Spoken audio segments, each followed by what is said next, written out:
क्या जर्मनी एक बार फिर फॉक्सवैगन की मोहब्बत में गिरफ्तार हो गया है? इस वक्त जर्मनी की इलेक्ट्रिक गाड़ियों की मार्केट का निस्फ फॉक्सवैगन के पास है।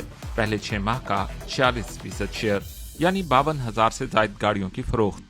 और पूरे यूरोप में फॉक्सवैगन ने पहली छमाही में 1.5 लाख से ज्यादा गाड़ियां फरोख्त करके मार्केट का 26% हिस्सा अपने नाम किया। दूसरी तरफ टेस्ला जर्मनी में अब 8वीं पोजीशन पर आ गई है। सिर्फ जून में ही इसकी सेल्स में 60% कमी वाक़ई हुई। यूरोप भर में मई के दौरान इसका मार्केट शेयर 0.7% कम हुआ। फॉक्सवैगन की इलेक्ट्रिक गाड़ियों के इस वक्त 13 मॉडल सड़कों पर हैं, जिनमें बेस्ट सेलिंग गाड़ी ID.7 भी शामिल है। फिर 25,000 यूरो की कीमत के साथ ID.2 भी आने को है। तो इससे लगता यही है कि फॉक्सवैगन वापस आ रही है, लेकिन क्या वो अपना ये मकाम बरकरार भी रख सकेगी या फिर टेस्ला एक सरप्राइज कम बैक कर सकती है?